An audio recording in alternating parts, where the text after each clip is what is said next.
बिस्मिल्लाहिर्रहमानिर्रहीम, अस्सलाम वालेकुम। सुप्रीम कोर्ट में इस वक्त मौजूद हूँ। मेरे साथ मौजूद हैं सुहेल रशीद साहब। अडयाला जेल में आज बड़ी अहम तरीन अपडेट्स जो हैं, बड़ी अहम तरीन हैपनिंग्स जो हैं वो वहाँ पर हुई हैं।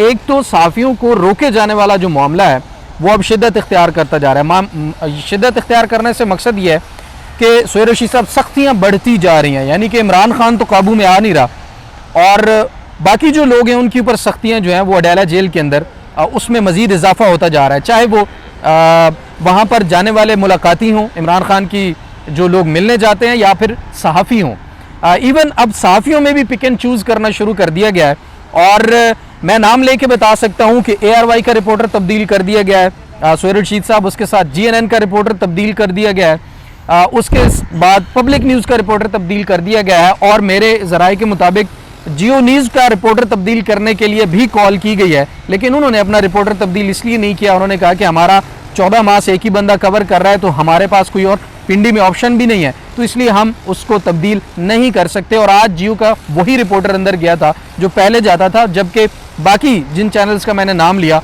उनके रिपोर्टर्स को जो तब्दील करके भेजे गए उनको भी आज अंदर जाने की इजाज़त नहीं मिली। लेकिन इससे भी तहलका खेज जो बात है वो है कोर्ट रूम के अंदर वहाँ पर मौजूद साफियों के साथ आज क्या हुआ वो आपके सामने रखूँगा। और दूसरा अहम तरीन मामला जो इमरान खान ने आज गुफ्तगू की है, उस गुफ्तगू में पोशीदा जो मैसेजेस थे, पैगामात थे इमरान खान की तरफ से, वो बड़े खुलकर अब जो है वो सामने आ चुके हैं। इसके ऊपर सुहेल रशीद साहब से अब बात करेंगे। अडयाला जेल में आज क्या हुआ साफियों के साथ, उस तरफ आने से पहले ज़रा गुफ्तगू के ऊपर बात कर ले। सुहेल रशीद साहब, आपने भी गुफ्तगू वो पढ़ी होगी, आपके पास मौजूद होगी, आपका तज्जिया क्या कहता है? इमरान खान, आज का इमरान खान आपको कैसा नजर आया? वैसा ही जिद्दी। हाँ, मुख्तसर तबसरा तो यही है। कुछ लोग तो कह रहे हैं जी गिड़गिड़ा रहा है, माफिया मांग रहा है और कह रहा है कि जी मेरी जान बख्शी करो और पता नहीं क्या क्या। नहीं ना, मैं आपको बताऊं कि जब एक मुज़ाकरात हुकूमती साइड से ऑन किए जा रहे हैं जी कि जी हम ऑफर कर रहे हैं, बिल्कुल अंसार अब्बासी साहब ने खबर दी, बड़े करीब हैं मुस्लिम लीग नून, बहुत ज़्यादा अच्छे सोर्सेज में बड़े आगे हैं।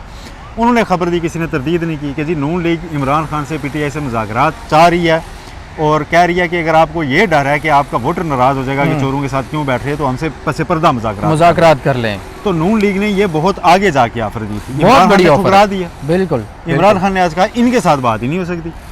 इनके साथ बात करने का मतलब है जी कि इनको मैं मान लूंगा। एक मिनट मैं आपको लिंक एस्टैब्लिश जी प्लीज।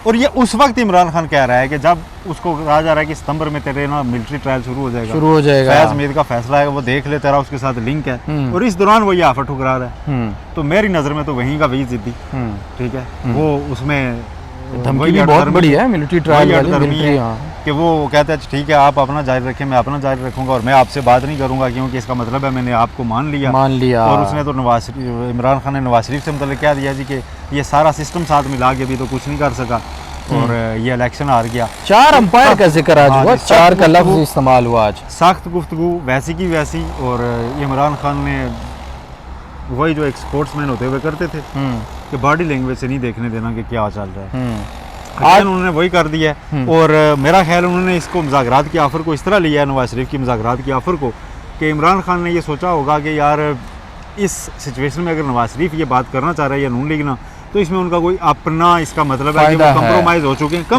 हैं और उनका आखिरी रास्ता में हूँ कि वो अब टाइम बाय करने के लिए मुझे इंगेज करना चाहते हैं। तो उसने कहा जी नहीं, ये नहीं होगा, और उन्होंने सख्त गुफ्तगू कर दिया अगेन। और वो चैप्टर वहीं पे क्लोज जो 2-3 दिन पहले खुला था और मुस्लिम लीग नून की जानिब से खुला था, और मुस्लिम लीग नून की उस ग्रुप और अफराद की जानिब से खुला था नवाज शरीफ के करीब है, अब राना सनाउल्लाह। अब उन लोगों का क्या बनेगा जो ये कह रहे थे कि वो तो माफिया मांग रहा है, गिड़गिड़ा रहा है, और आज वो आप भी कहते रहेंगे। हाँ, वो आप भी कहते रहेंगे, उनका मतलब कहने से तो कुछ नहीं। और ये मैं आपको बता रहा हूँ ना, ये इमरान खान ने एक बज़ाहिर ये दिया है। अब नून लीग ने अगर ऑफर ये कराई है कि बैकग्राउंड हमसे बात कर लें, अगर वो बात कहीं चल रही हुई तो कुछ दिनों में उसके असर नजर आ जाएंगे। वो महमूद खान नचकज़ई का जिक्र किया उन्होंने कि उनके साथ मैं उनको इजाजत दी भी है, मैंडेट दिया हुआ है और मैंने बातचीत से इनकार नहीं किया, लेकिन वो उनसे जब ऑफर लेके आएंगे, नॉट इनसे। अच्छा, तो ये जब बात जो इनको लाने वाले हैं, उन और इनका जो जिक्र इमरान खान ने किया है, वो वही उसी जिद पे कायम है और उनकी तरफ से तो कोई मुज़ाकरात नहीं है जी। ठीक वो है। तो कहते हैं कि भाई आपने सियासी क़ुव्वतों से बात करनी है तो करें, हमारा इस सारे मामले से क्या लेना देना। बिल्कुल ऐसे ही है। ठीक है, तो इमरान खान मेरा ख्याल है अगेन ऑफेंड कर रहे हैं उन्हें। सही सही बिल्कुल। और इमरान खान ने जो आज बातें की हैं नवाज शरीफ के बारे में, उन्होंने कहा है कि ये वोट को इज्जत दो का नारा खुद लगाते थे और फिर जाके खत्म हुआ कहाँ पर जाके बूट को इज्जत दो उन्होंने का कहा नारा। जी ये इनका Guinness book of world record में जाएगा। और कहते हैं जी कि जब मुज़ाकरात की बात होती है तो ये 9 मई का शोर मचाते हैं और 9 मई पर माफ़ी का मुतालबा करते हैं, क्योंकि जी। 9 मई इनकी इंश्योरेंस पॉलिसी है। 9 मई ख़त्म हुआ तो इनकी हुकूमत और सियासत दोनों ख़त्म हो जाएंगे। अच्छा, 8 सितंबर के जलसे के बारे में भी इमरान खान ने कहा कि हमारे 3 मकासद हैं इस जलसे के। एक सबसे पहला जो मकसद है वो चोरी किया हुआ मैंडेट, यानी इमरान खान अपने मैंडेट को भी अभी तक भूल नहीं रहा। वो कहता है कि वो मैंडेट जो है तहकीकात के बाद, जुडिशल कमीशन के बाद वो वापस किया जाए। 9 मई के ऊपर भी जुडिशल कमीशन की बात वो अभी तक कर रहे हैं और वो कहते हैं बार बार कि जिसने CCTV फुटेज चोरी किया, मुझे गिरफ्तार करवाया, उसी ने 9 मई करवाया है। दूसरा मकसद वो कहते हैं कि आज़ाद अदलिया, और तीसरा मकसद उन्होंने ये बताया कि मुल्क पर जो कब्ज़ा ग्रुप है उससे हकीकी आज़ादी दिलानी है। एक और जुमला इस्तेमाल किया इमरान खान ने आज के 4 अंपायर को साथ मिलाकर भी नवाज शरीफ जो है वो फिर भी मैच हार गया। ये 4 अंपायर कौन से हो सकते हैं? आप अगर जहन दौड़ाएं कि यार 4 अंपायर हैं। उन्होंने 4 चीफ्स का है तो आपके सामने है। वो सारी इस्टेब्लिशमेंट को जो है ना, और वो सारी मिलिट्री इस्टेब्लिशमेंट को ब्लेम कर रहे हैं, वो सारी जुडिशरी को ब्लेम कर रहे हैं कि जी ये सारों ने मिल के किया। तो इन सारी चीज़ों को मैं देख के कहता हूँ कि इमरान खान जो है ना, मेरे ख्याल है अपने लिए हालात मज़ीद संगीन ही, या फिर इमरान खान को पता है कि मैंने ये जंग एंड तक इसी तरह से लड़नी है तभी चेंज आएगा। अगर वो कंप्रोमाइज़ कर लेगा तो जाहिर है फिर इमरान खान की सियासत कहाँ खड़ी होगी। इमरान खान मेरा ख्याल है ये सोच रहे हैं कि जी मैं हर गुजरते दिन के साथ मजीद पॉपुलर हो रहा हूँ। पॉपुलर नहीं हो रहा, इनकी मजबूरी बन रहा हूँ। उनको लग रहा है कि ये गवर्नमेंट शायद नहीं टिक पा रही और इनको फेस सेविंग नहीं मिल रही और इनके नैरेटिव नहीं बन रहे और इसलिए ये मुझे एंगेज करना चाहते हैं। वो डाउट कर रहे हैं इनकी इंटेंशंस पे। ये जो मुझसे अगर बात भी करना चाह रहे हैं तो इसके पीछे इनका फ़ायदा होगा, इनका अपना फ़ायदा होगा, जाहिर है, इसमें तो कोई शक नहीं है। दूसरा नाजरीन, अहम तरीन जो आज अडयाला जेल के अंदर मामलात हुए हैं सुहेल रशीद साहब, सबसे पहले तो जिन चैनल्स का हमने नाम लिया उनको अब अंदर जाने से रोक दिया गया है, उनको अंदर एक्सेस नहीं है। जियो न्यूज़ को आज बड़ी मुश्किल से एक्सेस मिली है, उनको भी पहले रोका गया था। शबीर डार साहब हैं, उस्मान मुगल को रोक दिया गया, मोहम्मद फैज़ GNN से उनको तब्दील कर दिया गया, बाबर साहब ARY से उनको तब्दील कर दिया गया। ये मामला थे। मैं खुद पिछली तकरीबन 8 समातों से मैं नहीं जा पा रहा, हालांकि हमें चैनल DSNG देकर जो है असाइनमेंट के ऊपर भेजता है, हम कोई अपने शौक़ से या उस चीज़ के लिए नहीं जाते हैं। लेकिन जो सहाफ़ी बाहर आके रिपोर्ट करता है वो ज़ाहिर है वो ऑब्ज़र्व करता है, देखता है वहाँ पर जो अंदर चीज़ें हो रही थी उन्हीं चीज़ों को। लेकिन आज हैरानकुन तौर पर यह हुआ है कि जब सहाफ़ी हज़रात अंदर गए हैं ना, सुहेल रशीद साहब, डिप्टी सुपरिटेंडेंट ताहिर शाह साहब, वो सहाफ़ियों के पास आते हैं, वो और उस सख्त लहजे में तंबीह करने के अंदाज में ये कहते हैं कि आज कोई सवाल नहीं करेगा। इस्लामाबाद आप चाहते हैं कि मामलात नॉर्मल रहें तो आज कोई सवाल नहीं करेगा, और उसके बावजूद जो है इमरान खान ने जब बात की तो सवालात हुए। उस दौरान डिप्टी सुपरिटेंडेंट का जो रवैया था वो कोई ज़्यादा बेहतर नज़र नहीं आया, यानी कि वो गुस्सा नज़र आया। ये सिलसिला कैसा है? इस तरह से ओपन ट्रायल है और इसको आप कैसे देखते हैं? उनको शायद अभी ये नहीं इल्म होगा कि इस्लामाबाद हाई कोर्ट में ये मामला गया था। असद मलिक साहब जो डॉन न्यूज़ के सीनियर साफ़ी हैं जी, उन्होंने कहा था कि जनाब हमें ओपन एक्सेस दी जाए, फिर उसमें एक्सेस दी गई। उसके बावजूद जब डिनाई की गई, साकिब बशीर साहब सीनियर साफ़ी, उन्होंने तौहीन अदालत की दरख्वास्त दायर की। उस तौहीन अदालत की दरख्वास्त को भी डिसाइड किया जा चुका है। इस्लामाबाद हाई कोर्ट ये कह चुकी है कि अडयाला में जहाँ पे कोर्ट लगती है वहाँ पे उस जज ने उस कोर्ट को डेकोरम मेंटेन करना है, सुपरिटेंडेंट ने नहीं करना। बिल्कुल ऐसे ही है, वो उस वक्त कोर्ट का एरिया होता है, ठीक है, एग्जैक्टली। तो वो नहीं मना कर सकते, वो नहीं रोक सकते, और ये सारी चीज़ें जो हैं वो जज देख सकता है कि वहाँ पे जो कमरा अदालत में मौजूद लोग हैं उन्होंने क्या करना है क्या नहीं करना। तो ये सुपरिटेंडेंट साहब को मेरा ख्याल अभी वो ऑर्डर्स पता नहीं है, तो वो उसके बाद साकिब बशीर साहब मुझे नहीं इल्म के गए हैं वहाँ, नहीं जाने नहीं दिया अभी तक। फैसला आया होगा, वो लेकर अगर जिस दिन गए तो मेरा ख्याल है फिर तो नहीं रोका जा सकेगा। तो इन्हें अदालत केस में वो नोटिस उस पर फैसला आया हुआ है, तो ये मामला तो अदालत में पहले से है। हाँ। रही बात आपने जो कहा कि बीट्स, अब ये जो है ना ये मामला आप देखें, एक चीज़ पहले कि इदारा कोई भी है वो अपने लोगों की बीट तो कभी भी चेंज कर सकता है, बिल्कुल ऐसे ही है, और डे टू डे ड्यूटी में भी चेंज किया जा सकता है, होता रहता जो डेस्क होता है वो कहता है जी आज आपने यहाँ नहीं जाना, कल आपने यहाँ जाना है।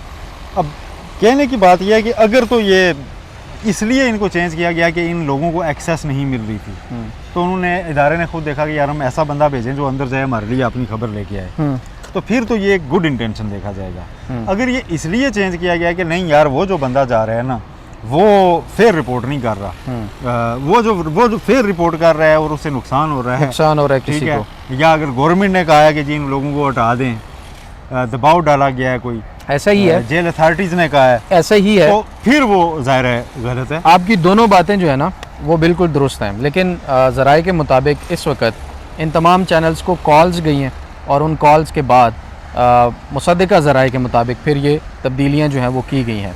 और इसके ऊपर एक और बात आप कर रहे थे, एकदम मेरे ज़हन से पता नहीं क्यों निकल गई, कि आपने कहा कि वो उनकी रिपोर्टिंग जो है उसमें कोई फ़र्क है या वो कोई चीज़ है। मामला ये है कि साइड से बता रहा हूँ, चूँकि मैंने न्यूज़ रूम्स में काम किए हैं, तो आप 2-3 वजूहात पर रिपोर्टर। अच्छा, एक और, हाँ मुझे याद आ गया, रिपोर्टर्स ने एक और चीज़ भी की थी। कुछ रिपोर्टर्स को जब लिमिटेड कर दिया गया ना, उनको एक्सेस नहीं दी गई, तो इन 3-4 रिपोर्टर्स ने एहतजाजन जज साहब से रिक्वेस्ट की थी कि जज साहब बाहर जो लोग खड़े हैं वो भी रिपोर्ट कर रहे हैं अपने चैनल्स की ड्यूटी पर, हमारे साथी बाहर मौजूद हैं, उनको भी अंदर आने की इजाज़त होनी चाहिए।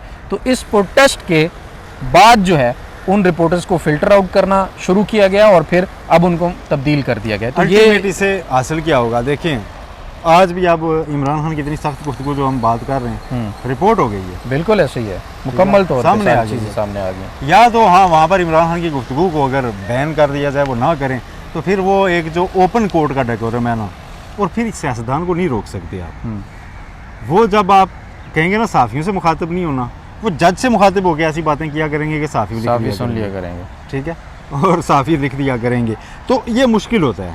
एक वाक़या मुझे याद आ गया, साइफ़र की सज़ा सुनाने से पहले बयान रिकॉर्ड होता है 342, मतलब किसी भी मुकदमे में साइफ़र की सज़ा सुनाने से पहले अबुल हसनाद साहब के सामने इमरान खान ने खड़े होकर अपना 342 का बयान रिकॉर्ड करा।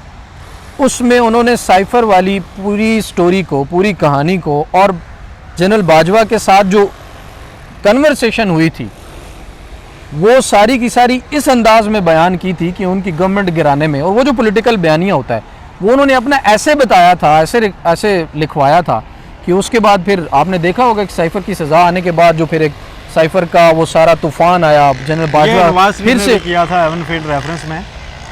उन्होंने जब 342 की स्टेटमेंट हुई तो उसमें उन्होंने पूरी तकरीर की थी, लिखी हुई सियासी तकरीर। अच्छा, कि जी ये केस तो इस तरह बनवाया गया, इस तरह बनाया गया। फिर वही उन्होंने शाम को प्रेस कॉन्फ्रेंस बुलाई पंजाब हाउस में, और वहाँ बैठ के A to Z बगैर कोई सवाल लिए पढ़ के भी सुना दी थी, रिकॉर्ड पे आ गई थी। बाद में फिर वो वही स्टेटमेंट 342 का हिस्सा बनाई गई थी या नहीं, या उसमें फिर नवाज शरीफ के वकीलों ने उसको चेंज करवा दिया था, ये कहानी फिर आपसे किस दिन करेंगे। चलें इस पर भी करेंगे, क्योंकि अब ये बात रिकॉर्ड पर आ गई है, तो ये फिर आपको वादा निभाना होगा कि इस पर भी बात करेंगे कि नवाज शरीफ की कौन से रेफरेंस में, एवन फील्ड रेफरेंस में 342 का बयान जो है उसके पीछे क्या स्टोरी है और उसके बाद उसका क्या हुआ। बहरहाल सुहेल रशीद साहब बहुत शुक्रिया हमें ज्वाइन करने के लिए। नाज़रीन अपना बहुत सारा ख्याल रखिए, कमेंट सेक्शन में अपनी राय से हमें ज़रूर आगाह कीजिएगा। अभी तक के लिए इतना ही। कमर मेकन को इजाज़त दीजिए, अल्लाह निगहबान।